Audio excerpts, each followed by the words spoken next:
Mark ಈ ಒಂದು cinema ಇವತ್ತು ಎಲ್ಲ ಥಿಯೇಟ್ರುಗಳಲ್ಲೂ ರಿಲೀಸ್ ಆಯಿತು. ನಾನಂತೂ ನೋಡ್ಕೊಂಡು ಬಂದೆ ಗುರು. ನನ್ನ ಎಕ್ಸ್ಪೀರಿಯೆನ್ಸ್ ಶೇರ್ ಮಾಡ್ಕೊಳ್ಳೋದಕ್ಕೂ ಮುಂಚೆ ನೀವೇನಾದರೂ ಸುದೀಪ್ ಅವ್ರನ್ನ ತುಂಬ ದಿನದಿಂದ ಫಾಲೋ ಮಾಡ್ಕೊಂಡು ಬಂದಿದ್ರೆ ಫಸ್ಟ್ ಹೋಗಿ ಸಿನಿಮಾ ನೋಡಿ. ಗ್ಯಾರಂಟಿ ಫ್ಯಾನ್ಸ್ಗಳಿಗೆ ಮಾತ್ರ ಒಳ್ಳೆ ಸರ್ವಿಸ್ ಇದೆ.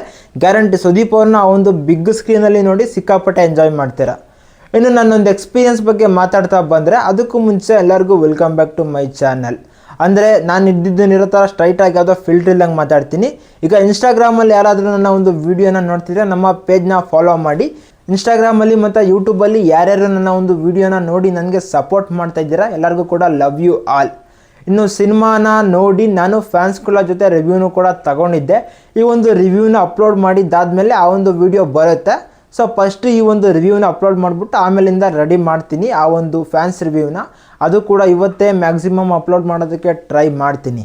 ಇನ್ನು ಸಿನಿಮಾದ ಸ್ಟೋರಿ ಲೈನ್ ವಿಷಯಕ್ಕೆ ಬಂದರೆ ನಮ್ಮ ಹೀರೋ ಅಜಯ್ ಮಾರ್ಕಂಡೇಯ 18 ಜನ ಮಕ್ಕಳು ಮಿಸ್ ಆಗಿರ್ತಾರೆ. ನಮ್ಮ ಹೀರೋ ಬೇರೆ ಈಗ ಸಸ್ಪೆನ್ಷನ್ನಲ್ಲಿದ್ದಾನೆ, ಆದರೂ ಕೂಡ ಕೆಲಸ ಮಾಡ್ತಾ ಇರ್ತಾನೆ. ಇನ್ನು ಬೆಳಗ್ಗೆ ಆದರೆ CM ಆಗಬೇಕಾಗಿರೋ ಅದಕ್ಕೆ ಶವ ಅವನ ಒಂದು ದಾರಿಗೆ ಮಾರ್ಕು ಯಾವ ಥರ ಅಡ್ಡ ಬರ್ತಾನೆ, ಅದನ್ನು ನಮ್ಮ ಮಾರ್ಕು ಯಾವ ಥರ ಸಾಲ್ವ್ ಮಾಡ್ಕೊತಾನೆ ಎಲ್ಲ ನಾವು ಸಿನಿಮಾ ನೋಡಿ ತಿಳ್ಕೊಬೇಕು. ಇನ್ನು ಸಿನಿಮಾದಲ್ಲಿರೋ ಪಾಸಿಟಿವ್ಸು ನೆಗೆಟಿವ್ಸ್ ವಿಷಯಕ್ಕೆ ಬಂದರೆ ಫಸ್ಟು ಪಾಸಿಟಿವ್ಸ್ ಬಗ್ಗೆ ಮಾತಾಡಬೇಕು. ಸಿನಿಮಾದ ಒಂದು ಸ್ಕ್ರೀನ್ ಪ್ಲೇ, ಆ ಕ್ಯಾಮ್ರಾ ಶಾಟ್ಸು ಅದೆಲ್ಲ ಕೂಡ ಸಖತ್ ಹೈಲೈಟ್ ಅನ್ನಿಸ್ತು. ಅದು ಸಖತ್ ಇಂಪ್ರೆಸ್ ಮಾಡ್ತು, ಸಖತ್ತಾಗಿ ಬಂದಿದೆ ಗುರು. ಅದು ಮಾತ್ರ ಅಷ್ಟೇ ಅಲ್ಲ, ಸಿನಿಮಾದಲ್ಲಿರೋ ಬ್ಯಾಕ್ಗ್ರೌಂಡ್ ಕೋರು ಅದು ಕೂಡ ತುಂಬ ಅಟ್ರಾಕ್ಟ್ ಮಾಡ್ತು.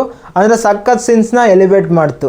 ಅಷ್ಟೇ ಅಲ್ಲ, ಆ ಸಾಂಗ್ಸ್ನ ಸೆಟಪ್ ಮಾಡಿರೋದೇ ಆಗಿರ್ಬೋದು, ಆ ಶಾರ್ಟ್ ಟೈಮಲ್ಲಿರೋ ವಿಸುವಲ್ಸ್ ಕ್ವಾಲಿಟಿ ಎಲ್ಲ ಕೂಡ ಇಂಪ್ರೆಸ್ ಮಾಡ್ತು. ಶಾರ್ಟ್ ಟೈಮಲ್ಲಿ ಇಷ್ಟು ಪರ್ಫೆಕ್ಟಾಗಿ ತೊಗೊಂಬಂದಿದ್ದಾರೆ, ಅದನ್ನು ಮೆಚ್ಕೊಳ್ಳೇಬೇಕು. ಇನ್ನು ಸಿನಿಮಾಗೆ ಬಿಗ್ಗೆಸ್ಟ್ ಪಾಸಿಟಿವ್ಸ್ ಅಂದರೆ ನಮ್ಮ ಕಿಚ್ಚ ಸುದೀಪ್ ಅವರು ಅಗೈನ್ ಒನ್ ಮ್ಯಾನ್ ಶೋ. ಅಂದರೆ ಅವರ ಒಂದು ಸ್ಟೈಲಿಶ್ನೆಸ್ ಆಗಿರ್ಬೋದು, ಅವರ ಒಂದು ಚಾರ್ಮ್ ಆಗಿರ್ಬೋದು, ಅವರ ಒಂದು ಪ್ರೆಸೆಂಟೇಷನ್ ಆಗಿರ್ಬೋದು ಸಖತ್ ಆಡಿಯನ್ಸ್ನ ಅಟ್ರಾಕ್ಟ್ ಮಾಡುತ್ತೆ. ಅಷ್ಟೇ ಅಲ್ಲ, ಅದೇ ಒಂದು ಎಂಗೇಜ್ ಮಾಡೋದು. ಅದಕ್ಕೆ ಇಂಥ ಒಂದು ಸಿಚುವೇಷನಲ್ಲಿ 18 ಜನ ಮಕ್ಕಳನ್ನ ಕಾಪಾಡ್ತಾನೋ ಇಲ್ವೋ ನಮ್ಮ ಮಾರ್ಕ್ ಅಂತ ಇಲ್ಲಿ ಡೈರೆಕ್ಟ್ರು ತೊಗೊಂಬರೋದಕ್ಕೆ ಟ್ರೈ ಮಾಡಿದ್ದಾನೆ. ಬಟ್ ಅಂಥ ಒಂದು ಸಂದಿಗ್ಧತೆ ಸಖತ್ತಾಗಿ ವರ್ಕ್ ಆಗಿಲ್ಲ ಬ್ರೋ.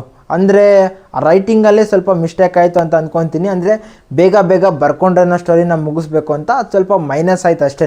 ಇನ್ನು ಸಿನಿಮಾದ ಡೈರೆಕ್ಟರ್ ಇದ್ದಾರಲ್ಲ ವಿಜಯ್ ಕಾರ್ತಿಕೇಯ ಅವ್ರು ಮಾಡಿರೋ ಕೆಲಸ ಏನಪ್ಪ ಅಂದರೆ ನಮ್ಮ ಮಾರ್ಕಿಗೆ ಇಲ್ಲಿ ಹಲವಾರು ರೀತಿ ಟ್ರಬಲ್ನ ತೊಗೊಂಬರೋದಕ್ಕೆ ಟ್ರೈ ಮಾಡಿದ್ದಾನೆ. ಒಂದು ಕಡೆ ಬೆಳಗ್ಗೆ ಆದರೆ CM ಆಗೋ ಅದಕ್ಕೆ ಶವ, ಇನ್ನೊಂದು ಕಡೆ 18 ಜನ ಮಕ್ಕಳನ್ನ ಸೇವ್ ಮಾಡೋದು, ಇದ್ರ ಜೊತೆಗೆ ರುದ್ರಭದ್ರ ಇವರಿಬ್ಬರು ಕಾಟ. ಇದ್ರ ಮಧ್ಯದಲ್ಲಿ ಒಂದು ಒಳ್ಳೆ ಸಿಚುವೇಶನ್ಸ್ನ ಸೃಷ್ಟಿ ಮಾಡೋದಕ್ಕೆ ಡೈರೆಕ್ಟ್ರು ಟ್ರೈ ಮಾಡಿದ್ದಾರೆ. ಬಟ್ಟು ಅಷ್ಟು ಪರ್ಫೆಕ್ಟಾಗಿ ಬರ್ಕೊಂಡಿಲ್ಲ ಅನ್ನೋದು ನನ್ನ ವಾದ. ನಿಮಗೂ ಕೂಡ ಹಂಗೆ ಅನಿಸಿರ್ಬೋದು. ಫಸ್ಟ್ ಹಾಫ್ ಫುಲ್ಲು ಕನ್ಫ್ಯೂಸ್ ಆಗಿ ಹೊರಟೋಗ್ಬಿಡುತ್ತೆ ಗುರು. ಅಷ್ಟೇ ಅಲ್ಲ, ಆ ಟ್ವಿಸ್ಟ್ಗಳು ಟರ್ನುಗಳು ಅಷ್ಟು ಬೇಗ ರಿವೀಲ್ ಆಗುತ್ತೆ, ಕೆಲವೊಂದು ಕಡೆ ಪ್ರೆಡಿಕ್ಟಬಲ್ಲು ಕೂಡ ಅನಿಸುತ್ತೆ. ಅದು ಸ್ವಲ್ಪ ಮೈನಸ್ ಆಯಿತು ಸಿನಿಮಾಗೆ. ಅಷ್ಟು ಬಿಟ್ಟರೆ ಒಂದು ಎಂಗೇಜ್ ಮಾಡುತ್ತೆ ಗುರು. ಒಂದು ಡೀಸೆಂಟು ಪಕ್ಕ ಕಮರ್ಷಿಯಲ್ ಮೂವಿ. ಆಕ್ಷನ್ಸಲ್ಲಂತೂ ಪಕ್ಕ ಕಮರ್ಷಿಯಲ್ನೆಸ್ನ ಆ್ಯಡ್ ಮಾಡಿದ್ದಾರೆ. ರಿಯಲಿಸ್ಟಿಕ್ ಹಂಗಂತೂ ಸಿನಿಮಾ ಇಲ್ಲ. ಸಿನಿಮಾನ ನೋಡಿ. ಅಷ್ಟೇ ಅಲ್ಲ, ಸುದೀಪ್ ಅವ್ರಿಗೆ ಸ್ವಲ್ಪ ಚಾಲೆಂಜಸ್ನ ಜಾಸ್ತಿ ಬಿಲ್ಡ್ ಮಾಡಿ ಅವ್ರನ್ನ ಸ್ವಲ್ಪ ಡೌನ್ಗ್ರೇಡ್ ಮಾಡಿ ಲಾಸ್ಟಲ್ಲಿ ಸಖತ್ ಪೀಕಿಗೆ ತಗೊಂಡೋಗ್ಬೇಕಾಗಿತ್ತು ಅನ್ನೋದು ನನ್ನ ವಾದ. ಇನ್ನು ಆಕ್ಟರ್ಸ್ನ ಪರ್ಫಾರ್ಮೆನ್ಸ್ ವಿಷಯಕ್ಕೆ ಬಂದರೆ ನಮ್ಮ ಹೀರೋ ಕಿಚ್ಚ ಸುದೀಪ್ ಅಗೇನು ಒಳ್ಳೆ ಮಾಸ್ ಕಮರ್ಷಿಯಲ್ ಕ್ಯಾರೆಕ್ಟರ್ನ ಪ್ಲೇ ಮಾಡಿದ್ದಾರೆ.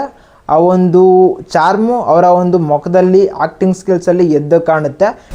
ಇನ್ನು ವಿಲನ್ ಕ್ಯಾರೆಕ್ಟರ್ ಮಾಡಿರೋ ನವೀನ್ ಚಂದ್ರ ಅವರು ಆ ಒಂದು ಕ್ಯಾರೆಕ್ಟ್ರಲ್ಲಿ ಸಖತ್ತು ಕ್ರೂಯಲ್ಲಾಗಿ ಬ್ರೂಟಲ್ಲಾಗಿ ಚೆನ್ನಾಗಿ ಆ್ಯಕ್ಟಿಂಗ್ನ ಮಾಡಿದ್ದಾರೆ. ಆ ಒಂದು ಕ್ಯಾರೆಕ್ಟ್ರು ತುಂಬ ಸಖತ್ತಾಗೆ ಬಂದಿದೆ ಗುರು. ಒಂದು ಸಿನಿಮಾದಲ್ಲಿ ವಿಲನ್ ಎಷ್ಟು ಸ್ಟ್ರಾಂಗ್ ಇದ್ದರೆ ಕತೆ ಅಷ್ಟು ಗ್ರಿಪ್ ಆಗಿರುತ್ತೆ.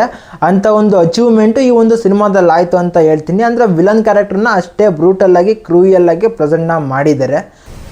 ಇನ್ನು ಆದಿಕೇಶವ ಕ್ಯಾರೆಕ್ಟರ್ ಮಾಡಿರೋ ಶೈನ್ ಟಾಮ್ ಚಕ್ಕೋ ಅವರು ಕೂಡ ಆ ಕ್ಯಾರೆಕ್ಟರ್ನ ತುಂಬ ಚೆನ್ನಾಗಿ ಪ್ರೆಸೆಂಟ್ನ ಮಾಡಿದ್ದಾರೆ. ಇನ್ನು ತೆಲುಗಿನ ಯೋಗಿ ಬಾಬು ಅವರು ಕೂಡ ಆ್ಯಕ್ಟಿಂಗ್ನ ತುಂಬ ಚೆನ್ನಾಗೇ ಮಾಡಿದ್ದಾರೆ. ಇನ್ನು ರುದ್ರ ಕ್ಯಾರೆಕ್ಟರ್ ಮಾಡಿರೋ ಆಕ್ಟರು ಕೂಡ ಆ ಒಂದು ಕ್ಯಾರೆಕ್ಟರ್ನ ತುಂಬ ಚೆನ್ನಾಗೇ ಪ್ಲೇ ಮಾಡಿದ್ದಾರೆ. ಇನ್ನು ಮಿಕ್ದವರೆಲ್ಲ ಹೆಂಗೆ ಕ್ಯಾರೆಕ್ಟರ್ಗೆ ಒಂದು ಡೆಲಿವರ್ ಬೇಕೋ ಆ ಥರ ಮಾಡಿದ್ದಾರೆ. ಎಲ್ಲರದ್ದು ಕೂಡ ಡೀಸೆಂಟ್ ಆಗಿದೆ. ಇನ್ನು ಸಿನಿಮಾದ ಸಾಂಗ್ಸ್ ವಿಷಯಕ್ಕೆ ಬಂದರೆ ಸಾಂಗ್ಸ್ಗಳು ಮಾತ್ರ ಅಷ್ಟು ಕಷ್ಟ ಗುರು. ಅಂದರೆ ಮ್ಯಾಕ್ಸಿಮಮ್ ಮಾಸ್ ಸಾಂಗ್ ಇದೆಯಲ್ಲ ಅದು ಸ್ವಲ್ಪ ಚೆನ್ನಾಗಿದೆ. ಅಷ್ಟು ಬಿಟ್ಟರೆ ಇನ್ನು ಮಿಕ್ದವೆಲ್ಲ ಓಕೆ. ಅಷ್ಟು ಬಿಟ್ಟರೆ ಬ್ಯಾಕ್ಗ್ರೌಂಡ್ ಕೋರು ಅದೊಂಥರ ಸಿನಿಮಾಗೆ ಪ್ಲಸ್ಸು. ಸಖತ್ ಸೀನ್ಸ್ನ ಎಲಿವೇಟ್ ಮಾಡ್ತು. ಅದು ಕೂಡ ಸಿನಿಮಾದಲ್ಲಿ ಒಂಥರ ಪ್ಲಸ್ ಪಾಯಿಂಟೇನೆ. ಒಂದು ಕಮರ್ಷಿಯಲ್ ಮೂವಿ ನೋಡಬೇಕು ಅಂತ ಅಂದರೆ ಹೋಗಿ ಥಿಯೇಟ್ರಲ್ಲಿ ಪಕ್ಕಾ ನೋಡಿ. ಇದೊಂದು ಪಕ್ಕಾ ಕಮರ್ಷಿಯಲ್ ಆಕ್ಷನ್ ಮೂವಿ. ಬ್ರದರ್, ನಾನು ಈ ಒಂದು ಸಿನಿಮಾನ ಬೆಸ್ಟ್ ಮೂವಿ, ಗ್ರೇಟ್ ಮೂವಿ ಅಂತ ಹೇಳಲ್ಲ, ಒಂದು ಡೀಸೆಂಟ್ ಗುಡ್ ಮೂವಿ. ಹೋಗಿ ಥಿಯೇಟ್ರಲ್ಲಿ ನೋಡಿ. ಅದರಲ್ಲೂ ಸುದೀಪ್ ಅವರ ಫ್ಯಾನ್ಸ್ಗೆ ಒಂಥರ ಒಳ್ಳೆ ಎಕ್ಸ್ಪೀರಿಯನ್ಸ್ ಆಗ್ಬೋದು ಸಿನಿಮಾದಲ್ಲಿ, ಅದಂತೂ ಪಕ್ಕ ಹೇಳ್ಬಲ್ಲೆ. ಇನ್ನು ಫ್ಯಾನ್ಸ್ಗಳ ರಿವ್ಯೂನ ತಗೊಳಕ್ಕೆ ಹೋದಾಗ 45 ಸಿನಿಮಾನೇ ಆಗಿರ್ಬೋದು ಅಥವಾ ಮಾರಕ್ ಸಿನಿಮಾನೇ ಆಗಿರ್ಬೋದು, ಅಲ್ಲಿ ಬಂದಿರೋ ಆಡಿಯನ್ಸು ತುಂಬ ಚೆನ್ನಾಗೇ ರೆಸ್ಪಾನ್ಸ್ನ ಮಾಡಿದ್ರು. ಅಂತ ಎಲ್ಲ ಆಡಿಯನ್ಸ್ಗೂ ಕೂಡ ನನ್ನ ಕಡೆಯಿಂದ ತುಂಬ ಧನ್ಯವಾದಗಳು. ಹಿಂಗೆ ಇರಲಿ ನಿಮ್ಮ ಒಂದು ಬೆಂಬಲ. ನಾನು ಒಳ್ಳೊಳ್ಳೆ ವಿಷಯಗಳನ್ನ ಬರ್ತಾ ಇರ್ತೀನಿ. ಇನ್ನು 45 ಸಿನಿಮಾ ಓಕೆ ಚೆನ್ನಾಗಿದೆ, ಅದು ಕೂಡ ಒಳ್ಳೆ ಟಾಕ್ನೇ ಸ್ವಂತ ಮಾಡ್ಕೊಂಡಿದೆ. ಆ ಒಂದು ಸಿನಿಮಾನೂ ಕೂಡ ತುಂಬ ಡಿಫ್ರೆಂಟಾಗಿ ಉಪೇಂದ್ರ ಅವರ ಟಿಪಿಕಲ್ ಸ್ಟೈಲಲ್ಲಿ ಅರ್ಜುನ್ ಜನ್ಯ ಅವರು ತೊಗೊಂಬರೋದಕ್ಕೆ ಟ್ರೈ ಮಾಡಿದ್ದಾರೆ. ಬೆಳಗ್ಗೆ ಸ್ವಲ್ಪ ಡೀಟೇಲಾಗಿ ಆ ಒಂದು ಸಿನಿಮಾ ಬಗ್ಗೆ ಮಾತಾಡೋಕ್ಕಾಗಲಿಲ್ಲ ಗುರು. ಸಿನಿಮಾನ ಮಾತ್ರ ನೋಡಿ, ಅದು ಕೂಡ ಡಿಫ್ರೆಂಟ್ ಆಗಿದೆ. ಲಾಸ್ಟಲ್ಲಿ ಶಿವಣ್ಣ ಅವರ ಒಂದು ಅವತಾರಗಳೇನಿದ್ದಾವೆ ಸಖತ್ ಇಂಪ್ರೆಸ್ ಮಾಡ್ತು. ಒಂಥರ ಪೀಕ್ ಲೆವೆಲ್ಗೆ ಹೋಯ್ತು ಆ ಒಂದು ಸೀನು. ಬಟ್ಟು ವಿಸುವಲ್ಸ್ ಒಂದು ಕನ್ಸರ್ನ್ ಇದೆ. ಅಷ್ಟು ಬಿಟ್ಟರೆ ನಮ್ಮ ಮುಂದೆ ಸಖತ್ ವೈರಲ್ ಆದಂಥ ಸಾಂಗು ಸಿನಿಮಾದಲ್ಲಿಲ್ಲ. ಅದು ಸ್ವಲ್ಪ ಡಿಸಪಾಯಿಂಟ್ ಆದರೂ ಫ್ಯಾನ್ಸು. ಇನ್ನು ಉಪೇಂದ್ರ ಅವ್ರಿಗೆ ಆಗಿರ್ಬೋದು ಅಥವಾ ಶಿವರಾಜ್ ಕುಮಾರ್ ಅವ್ರಿಗೆ ಆಗಿರ್ಬೋದು, ಒಳ್ಳೆ ಪ್ರೆಸೆಂಟೇಷನ್ನು. ಸ್ಕ್ರೀನ್ ಪ್ಲೇನಲ್ಲೂ ಕೂಡ ಸಿನಿಮಾ ಸಖತ್ ಇಂಪ್ರೆಸಿವ್ ಆಗಿ ಮೂಡ್ ಬಂದಿದೆ. ಸಿನಿಮಾದಲ್ಲಿ ಹೇಳಿದ್ನಲ್ಲ, ನೆಗೆಟಿವ್ಸ್ ಅಂತ ಬಂದರೆ VFX ಅಲ್ಲಲ್ಲಿ ಸ್ವಲ್ಪ ಬೆಟರ್ ಆಗಬೇಕಾಗಿತ್ತು ಅನಿಸುತ್ತೆ. ಅಷ್ಟೆಲ್ಲ ಫಸ್ಟ್ ಹಾಫು ಸ್ವಲ್ಪ ಸ್ಲೋ ಆಗಿದೆ ಅನಿಸುತ್ತೆ. ಸೆಕೆಂಡ್ ಹಾಫಿಂದ ಸ್ವಲ್ಪ ಸ್ಟೋರಿ ಎತ್ಕೊಳ್ತು. ಶಿವಣ್ಣ ಅವರ ಎಂಟ್ರಿ, ಉಪೇಂದ್ರ ಅವರ ಎಂಟ್ರಿ ಎಲ್ಲನೂ ಕೂಡ ಚೆನ್ನಾಗೇ ಮಾಡಿದ್ದಾರೆ. ಅಷ್ಟೇ ಅಲ್ಲ, ಓಂ ಮತ್ತು ಗರುಡಗಮನ ಋಷಭ ವಾಹನದ ಒಂದು ರೆಫರೆನ್ಸ್ ಏನು ತಗೊಂಡಿದ್ದಾರೆ, ಅದು ಕೂಡ ಚೆನ್ನಾಗಿ ವರ್ಕ್ ಆಯಿತು. ರಾಜ್ ಬಿ ಶೆಟ್ಟಿ ಅವರು ಆ್ಯಸ್ ಯೂಶಲ್ ಆ ಒಂದು ಕ್ಯಾರೆಕ್ಟರ್ನ ತುಂಬ ಚೆನ್ನಾಗಿ ಪ್ಲೇ ಮಾಡಿದ್ದಾರೆ. ಒಟ್ಟಿನಲ್ಲಿ 3 ಜನನ ಫಸ್ಟ್ ಅಟೆಂಪ್ಟಲ್ಲೇ ಅರ್ಜುನ್ ಜನ್ಯ ಅವರು ಚೆನ್ನಾಗಿ ಹ್ಯಾಂಡ್ಲ್ ಮಾಡಿದ್ದಾರೆ ಸಿನಿಮಾನ. ಅದನ್ನು ಕೂಡ ನೋಡಿ, ಎರಡು ಕೂಡ ವರ್ತ್ ವಾಚು, ಫ್ಯಾಮಿಲಿ ಜೊತೆ ನೋಡ್ಬೋದು. ಒಂಥರ ವರ್ಷದ ಕೊನೆಯಲ್ಲಿ 2 ಒಳ್ಳೆ ಸಿನಿಮಾ ಬಂದಿದ್ದಾವೆ, ಹೋಗಿ ನೋಡಿ.